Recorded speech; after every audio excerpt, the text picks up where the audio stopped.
muy cerca de la aldea de Uriés, en el concejo de Aller, uno de los pozos más singulares de la minería asturiana emerge entre montañas y bosques, el Pozo San Fernando. Fue profundizado a mediados del siglo XX por la Sociedad Industrial Asturiana Santa Bárbara, impulsada por el ingeniero José Tartier, y estuvo en funcionamiento hasta 1968. Lo que lo hace único es su sistema de extracción tipo balanza.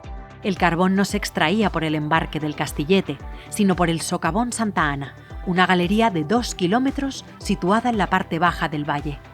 Mediante contrapesos, el carbón se bajaba en la jaula hasta el socavón, mientras que los mineros entraban por el socavón y subían en la jaula hasta la mina. Hoy, un paseo desde Uriés conduce hasta su imponente Castillete de acero. También pueden visitarse la sala de máquinas y edificios históricos como la lampistería o los aseos. Ven al Pozo San Fernando, una mina escondida en plena montaña.